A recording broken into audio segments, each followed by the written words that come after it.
to them, the last thing you told him was that you had to take a shit. So it's time to get That sounds like me. Yeah. Speaking of shits, we're live.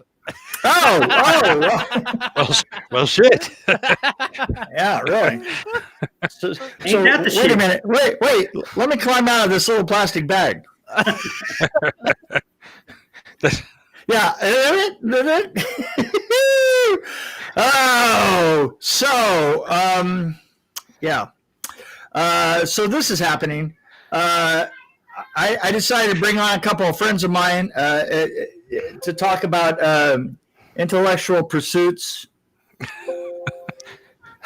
But they wouldn't. But they couldn't come, so I got Nick Benson and James Azrael instead. That's what I was waiting for. The bad kids in the back of the bus. Come on! You knew that was coming. It's the bad kids from the back of the bus. Yeah. So my friend Nick Benson up there in Israel, who's who's over there. I'll talk to Nick later, just Nick. But first of all, these guys have been putting together an amazing thing in Las Vegas, and amazing thing that it's like one of the most amazing things that isn't between somebody's legs, and we do have Swamp Thing's legs, and they are pretty nice legs. I mean, what can I say? It's great because I have all these kids that are playing on the other side of this wall. My wife goes, "Is that wall soundproof?" And I go, "Oh yeah, it sure is. Sure, yeah, you betcha. Yeah. That's I soundproofed it. It's That's what I did. soundproof. Screw you kids. Anyway, I'm going to let you tell about this amazing thing that they have. Tell us about it, my friend. I'm going to defer to James. James is our curator. Okay. It's Sinologia. Sinologia. Sinologia. Right. Logia. Is that Sesame Street? Don't do that again because I'll claw right over there. What is Sinologia? Yeah. Should I put my sweater on? Is that what? Yeah, but make sure it's red and green. Yeah. No, it's not. It's upstairs. Don't. So Sinologia, Marla came up with that, right? That was So I came up with it, but she kind of came up with like 6 or 7 ideas, and then I threw that one out there, just kind of putting 2 of them together. Gotcha. It's got a catchy sound to it. It does. What is it? it's the greatest silver screen experience in Vegas. The greatest silver screen. See, that's what you live with. That's what you lead with, buddy. Let me.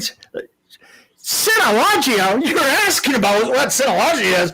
Oh my God! You mean you haven't been there? Oh, holy shit! This place is amazing. That's right. Okay, that's kind of how you got to go with this. You know? That's the idea.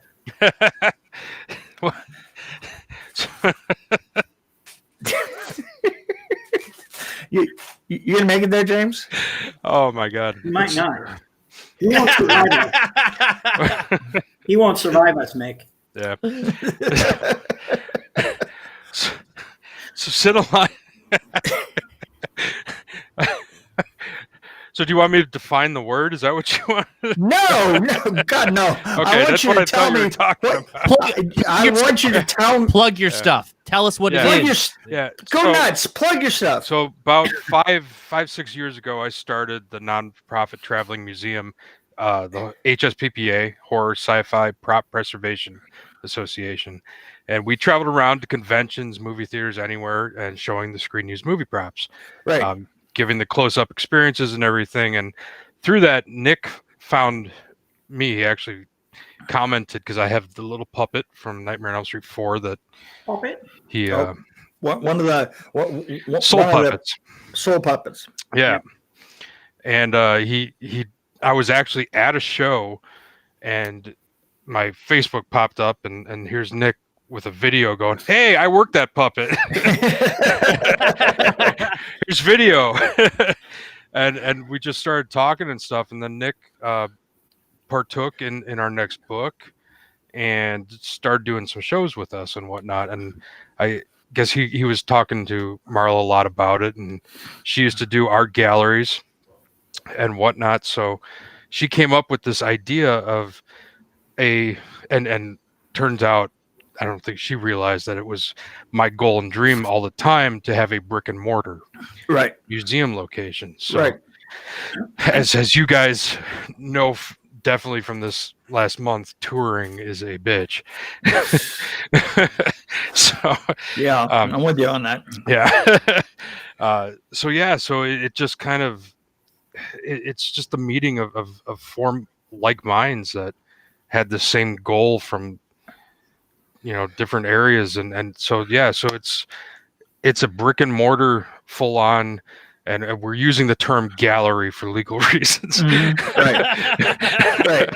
Well, you wouldn't believe what happens when you start talking museum. And oh my God. All the weird shit crawls out of the woodwork and with their hands out, We need zoning ordinances. Yeah, it was ridiculous. So it's a gallery. Of screen used movie props. There's over 150 pieces there. I'm not sure on the film count. There's probably 60 to 80 films represented. Yeah. Right. Excellent. And it's everything from children to adult content, being horror to things like there's Green Eggs and Ham from In Search of Dr. Seuss. Which falls into fantasy. So and that's what we're focusing on, is the horror, sci-fi, fantasy, as just about everything fits into those categories. So this is just a part of your collection, is that right? Yeah, I mean, not even a dent.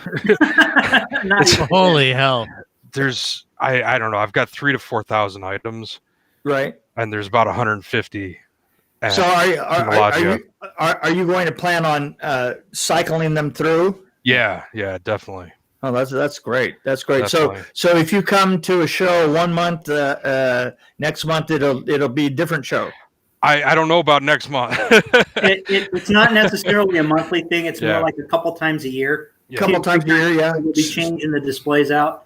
Oh, good, cool. But I mean, it's like if you're a visitor to Las Vegas, you're not a resident. Like you visit once, it might be one thing, but the next time you come, it might be something completely different. No, great, cool. So cool. Right now, our big focus exhibit is Silent Hill. So got like excellent. Just about everybody. What do you have from Silent Hill? There are 4 nurses, 2 pyramids, the pyramid, Great Knife, and then all of the actors. So there's Sean Bean. I'm gonna blank on the names. She played Rose. I can't think. The Heather costume, Kit Harington's costume. The girl from Walking Dead, Laurie Holden. So her cop uniform from the first one, and then the missionary that fights Pyramid in the second movie, and the little gray child. And I think is that all of them? I feel like I'm missing somebody, but I think that's almost all of them, because we have 4 of the nurses, right? Yeah, 4 nurses. That's rad. That's super rad. So it's a huge display, and it's our largest. With the pyramids up so high, it's That's great. How many rooms is your display area? It's really one large room that's kind of divided. Right. Okay. Yeah. Cool. Yeah. Space that's in sections. Oh, that's really cool. Velvet rope. Do you have can you buy souvenirs on the way out? So we actually have. Yesterday we just got our shot glasses in. Hell yeah! Because it's Vegas, right? with the logo. Oh, there you go. Yeah. But we do have some swatches in there right now. Oh wow! Yeah. So there's a little, like, I think they're 2x2 squares of various wardrobes from a couple different movies, and I gotta state that these were not costumes that we just destroyed. These were destroyed costumes that previously. Believe me, knowing I've been on enough films to know that plenty of costumes get destroyed. Right. It's painful because I know places like, I'm calling them out, Tops and others would buy stuff like Superman capes at auction and cut them up and put them into these little like centimeter squares on cards. Yeah. And that's just painful, especially when you've got a company with the word preservation in the name that you're cutting up stuff, you know. Doing. Yeah, so we're taking these things that are destroyed and not exhibitable anymore and making them available. So, but then there's also other items. So like the X-Men, right? They got the X-Men ones out. Yes, they have the X-Men nails. They have. So there's Nightcrawler's nails. These were unused nails from the production of X-Men 2 that nails? Nightcrawler wore. Yeah, Nightcrawler. What do you mean? Nightcrawler's nails. Oh, nails. Oh, I'm sorry. I was thinking nails, but then I'm a construction guy. Do you have any Nightmare on Elm Street stuff on display? Well, yes. In your collection. Oh yeah. Well, I've got the soul puppet. Yeah. Then. And the script. Yes, the Nightmare on Elm Street 4 script is there. Oh. Which Mick and I probably, I know I have mine. Mick probably still has one or two of them. So. I don't have anything. He keeps nothing. I burned that the minute I walked in the door. I keep nothing. There's nothing that I hate more than things at the end of a film that I've worked on. It's like, it's that brain, it's that brain set of wow, I am so done with this. Yeah. It's funny for me, Mick. You know why? Why? Because everything from House in the Pines is going straight to Cinemark. And you know what? Fair cop. I'm absolutely that sounds fine with me. I mean, I'm not the type that's gonna keep anything from my career. You know what? My career by itself is heavy enough. I mean, it's hard to carry. It's hard to carry my career around, much less the stuff that I did during my career. My God, what is wrong with you people? James, I hear that a lot from. Huh? Do you have any props that was once considered lost but now is found? Yeah. Yeah. If I can, it's a little crowded in here right now. Yeah.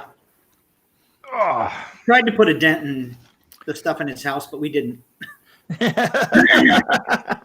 Oh yeah, you just got that back, didn't you? Yeah. So that's Baby. Yeah. The animatronic Baby from Baby Legend of the Lost. Right. Legend of the Lost, right? Yeah. Oh, cool. So, yeah, that was that's been gone since filming Wrapped. So yeah, that's definitely something that's super cool. That was gone. Oh, that is way cool. All right. So what does it cost to get in? Nick, this one's you. Well, actually, we're a lot less than a lot of museums in Vegas, but it's $25 to get in, go through it, enjoy your time, look through everything. Cool. Yeah. I think that's fair. Yeah. Yeah. Stuff going on here. You get up close and personal. I think within 4 feet of things. So, is there any guided tour options? We're working on that. Okay. Yeah, that kind of involves me and Nick being there. So, I live 2,000 miles away from the museum. So, I'd like to be there every day giving a tour, but that would be fun. That's something that we've So we've talked about. you're shipping props back and forth between the museum and you. No, I deliver. I You don't hand trust. deliver? I don't Okay. trust USPS for that. Fair enough. So is that why the rotation of the props will be more seasonal rather than monthly? Is because Yes. of the distance? Okay, that makes and, sense. and cost. You know? And cost, Yeah, it's part of that, but also you need to let people see it. You know. Yes, If- absolutely.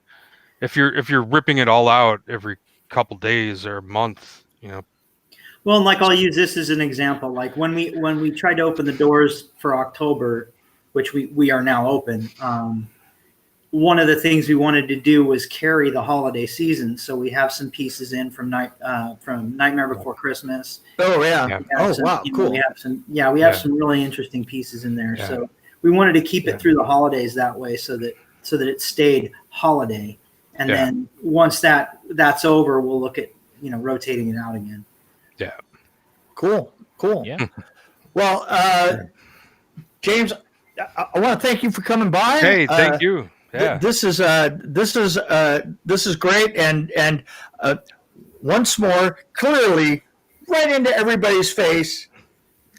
Tell me what the name of your store is, and how to find you, and how to find you on social media. So Facebook, Instagram, it's Synologia, and it's synologia.com. You can book your tours, book your times.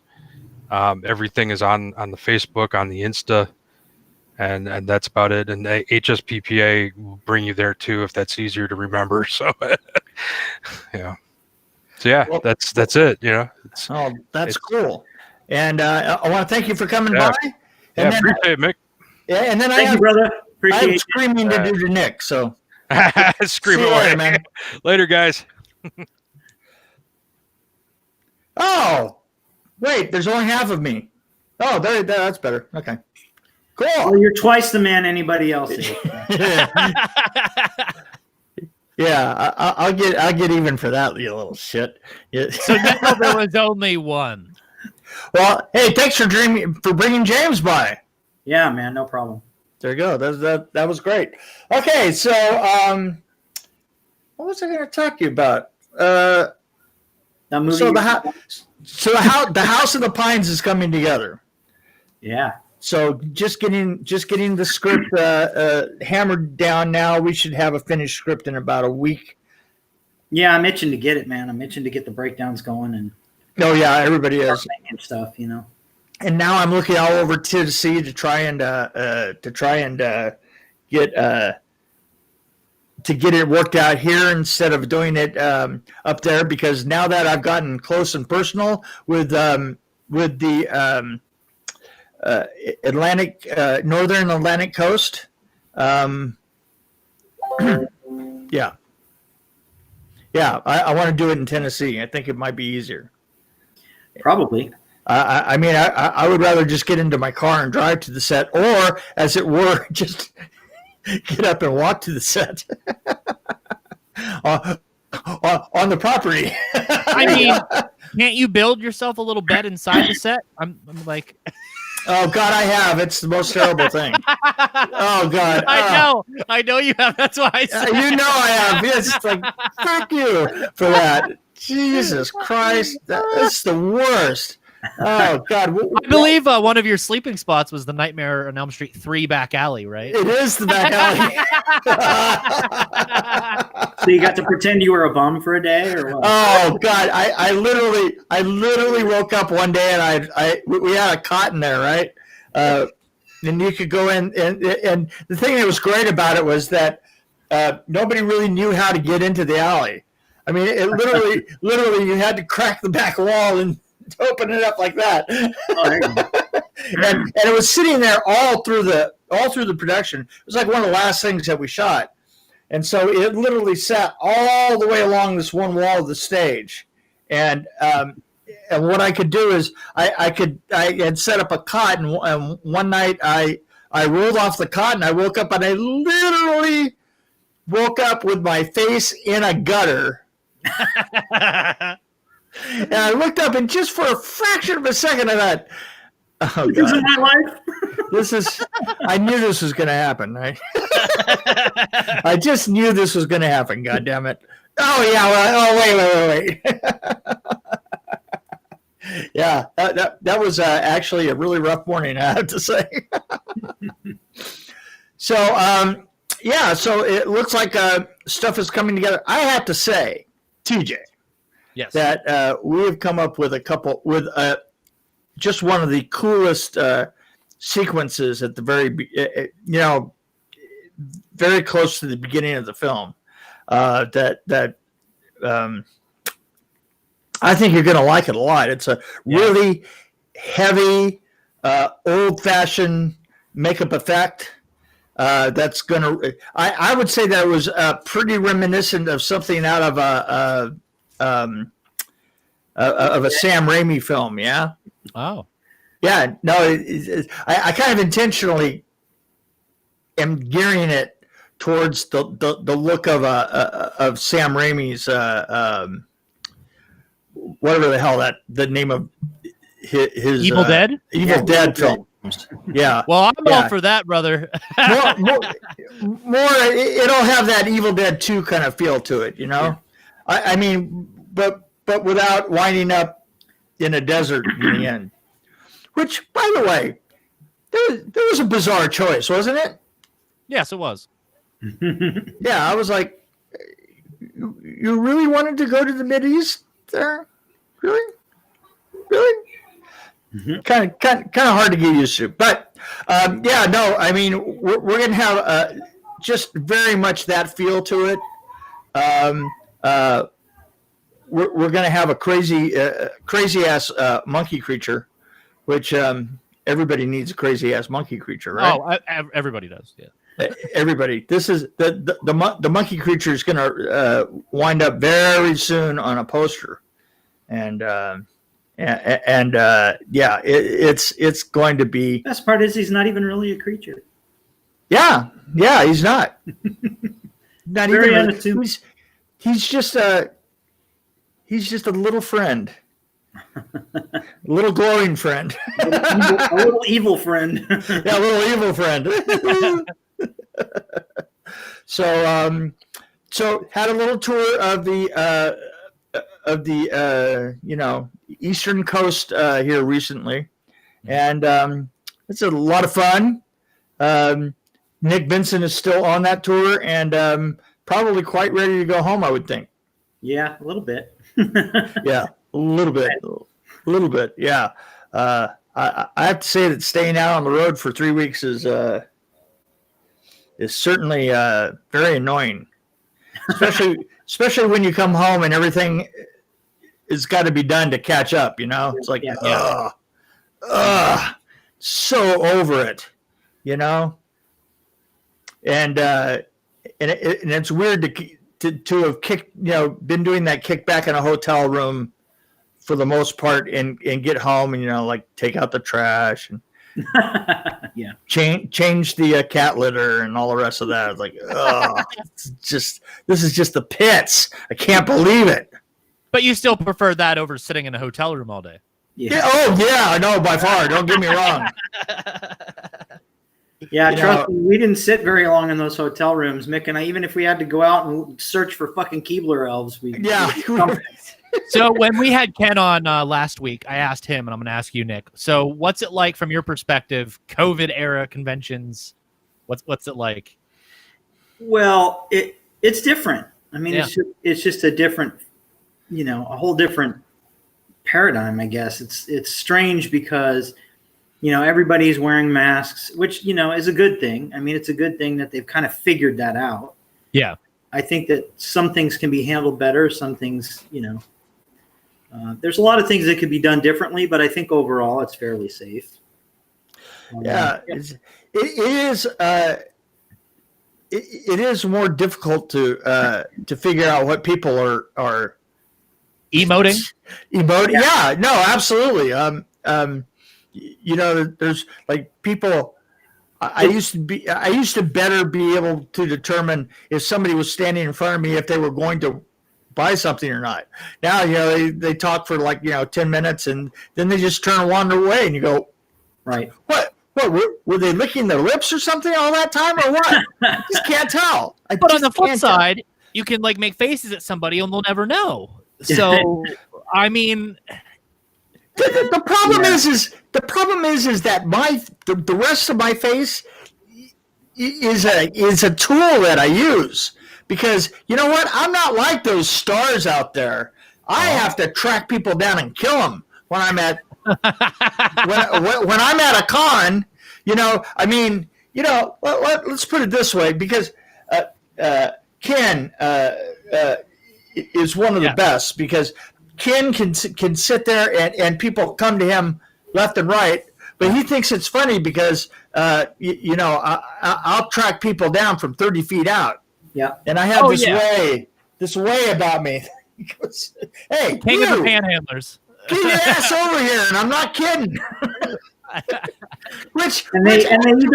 They wind up either going over to see him, or he gets up and he goes and tracks them down and drags them back. So that's either way. And then once they're there, I'm 100%. Well, Nick has said this often, and I'm not 100% sure that it's a compliment. But he said they pay $40 to get for me to let them go. If I give you $40 and take your book, can I go?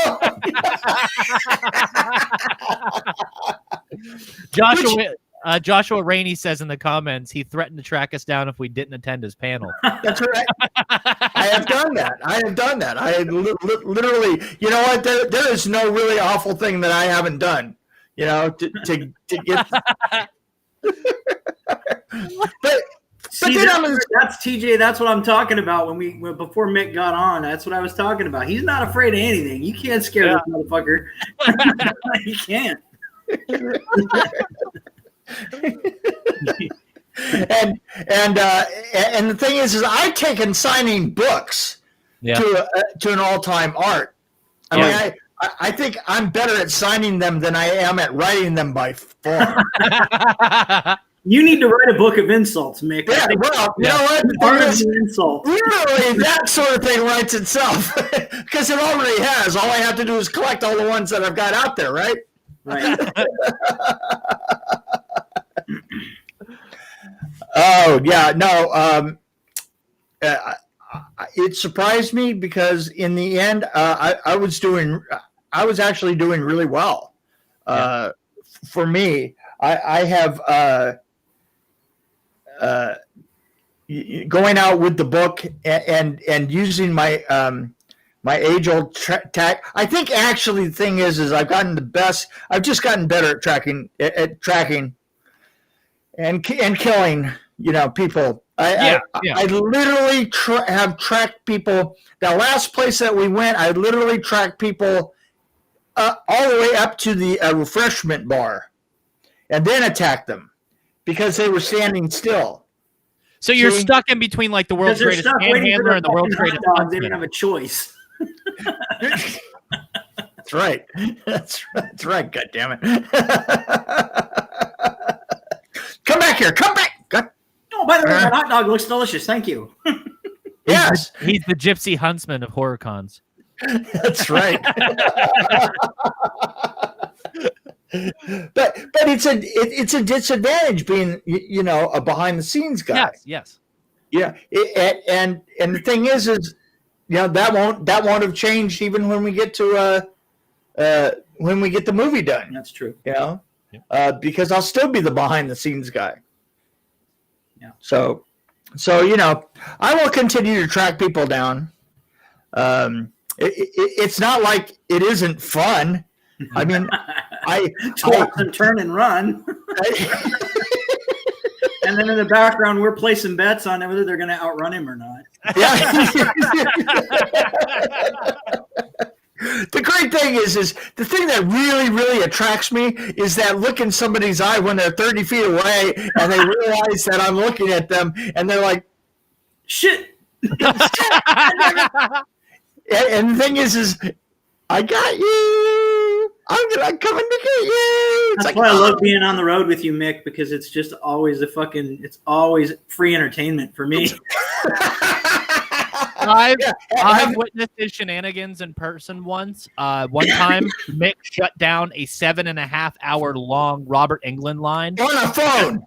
Literally on the phone, Nick. Literally on the phone. So I walked in and they told me that I wasn't allowed in there. And Mick's like, no, that's not going to fly. Let me talk to the guy. So Mick's like, you see the guy? He's like, yeah, talk to the guy next to him. Make sure the guy hears. So I walk over next to him. He's like, get his handler. And the handler's like, don't fuck me. He's like, don't fuck me. He's like, I won't fuck you. And I walk up, and the moment Robert sees Mick, it's like a switch flipped. His eyes bright up. Yep. Mick! Hey, everyone! Robert Englund takes my phone, and he's like, look, everyone, it's Mick Stride. And immediately the line shut down. Everyone's just patiently waiting for Mick and Robert to have their conversation. Yeah. Now, Nick, does this sound like I would do that? Okay, I totally did it. Yeah. That was my birthday last year. Yeah, that's right. That was for his birthday. That was that was a special one. Right? Yes, it was very special. So I'm the first person that's actually gotten through a line without being there, without even being there. That's funny. God. But I'm virtual. I was virtual. Yeah. You know what? I got through the line virtually. Right. Oh God. So yeah, Nick, do you have any more events coming up that you can promote? Yeah, I was just going to ask that. Nick, you got anything coming up? Do I have anything coming up? Events-wise. As far as what now? Events-wise? Well, we're doing a virtual screening tomorrow night, actually, of Society. Ooh. And we're bringing Screaming Mad George on for commentary and Q&A after the film. You should have TJ announce for you. Now does TJ, have you ever seen Society? I haven't. Oh my God! I heard it's nuts though. Yeah, not like a whole lot of horror films out there, that's for sure. Yeah. Not only is it nuts, there's a lot of nuts involved. Let's do it that way. It's one of those equality films where we see as much wiener as we do boobs, or it's so far beyond that. I'm okay with that. It's like way past that. It is. You know, sometime in subtle ways, but then you're looking at it going, "Wait a minute, that is what I think it is." Yeah, here's the weird thing about this is there was an appliance. There's an appliance that Nick was involved with Screaming Mad George, and if you see a picture of it, it's a very famous picture. But you see a picture of it, the appliance is the size of a room, right? And I'm looking at it right now. It's like it's on a couch. Yeah. Yeah. Right. Yep. Right. You see that appliance? Here's the thing. You watch the film and you go, "Oh God, I can see that plot." See, then you understand the appliance and you go, Yeah, there's like 7 actors glued into that, plus all the puppeteers underneath the couch, including myself. Oh yeah, boy! And the story behind it, there's about 16 people involved in making that movie. And the story behind it is hilarious and very topical. Yeah, that definitely blows Jabba the Hutt out of the water, puppeteering wise. Oh God, yeah.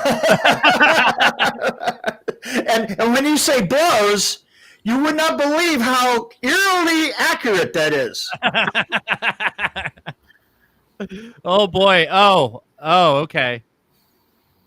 Oh, look at all these. They're bending all weird shapes and all stuff. Yeah, my wife refuses to watch that film.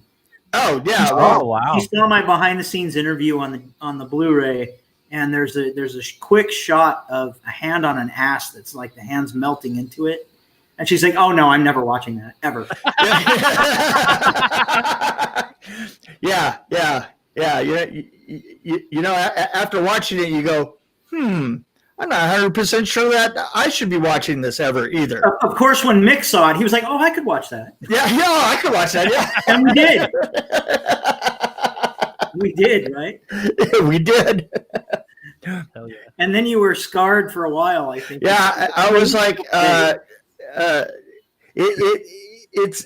it's not a good film, but it leaves you a really great bad feeling. Yeah, you would probably, if it was at a theater, you'd leave the theater feeling like you needed a shower and to scrape your eyes out. And your money back all at the same time. Oh, that's awesome. Yeah. It is the weirdest film. It really. Yeah. Curious. It's curious, and the thing is at the same time it is also very much in the milieu of Screaming Mad George. Yes. Yeah. There's something about it that if you're a fan of Screaming Mad George, it kind of fits in with his. He has a surreal twist to the human body. That is his thing, you know. He's incredibly creative, but he also has a total thing with transmogrification and transformation. You know, both of those things together kind Very of define. realistic, very Dali-esque. Yes, yeah, very Dali. Even in his work and your work on Nightmare on Elm Street 4. Yeah. Mm-hmm. I mean, very. It was very Dali-esque. Very much. You know, even the going down the hallway and stuff with the girl with her waving her arms like that. Yeah. Man, that's a Dali painting right there. Absolutely. Completely.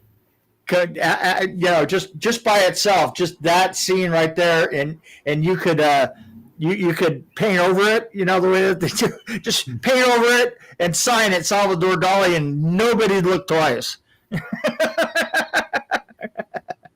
Surreal plus. So, Mick, who's coming on in 2 weeks? Oh, Yes. Dario Russo. It's coming on in 2 weeks. Hey, somebody here wants to say hi to you, Mick. Cuckoo! So, hey, Nick, did I ever show you any of Dario Russo's work? No. Italian Spider-Man. Oh yes, I think you did. I You got him on have the you. show, huh? What? You got him on the show now, huh? I got him on the show. I finally got a hold of him in Australia, which is so funny that all of his stuff comes from Australia is hilarious because it's so totally it's Italian Spider-Man. What can I say? Right. Spider-Man smoking a cigarette. And, Total anti-hero stuff. I love it. it's what? Total anti-hero stuff. Oh, Yeah. totally anti-hero stuff. Yeah. And then he's got a here. I can't think of the name of it. Something 5. He's got other things. If you get a chance, everybody look up Dario Russo. Look up Italian Spider-Man. Look up the other things that he's done, and be there for me on the show. And next week we will just have a normal episode. It'll just be Mick and I, and we'll be talking about something that is yet to be determined. Well, we all know that adding me to the show brings the Abby something or other. Yeah, Abby. Normal. So yeah, so I think that this is another one down the tube. What do you think? Yes, it is. So, as always, this is your host with the most, TJ Bowser, and a friendly reminder that the Rabbit Hole podcast is part of the Project Louder Podcasting Network, home to other great podcasts. Head on over to projectlouder.net and feel free to listen to all the great content. Until next time, bye-bye. Thanks, guys. Thanks. Yeah. Thanks. Thank you, Nick.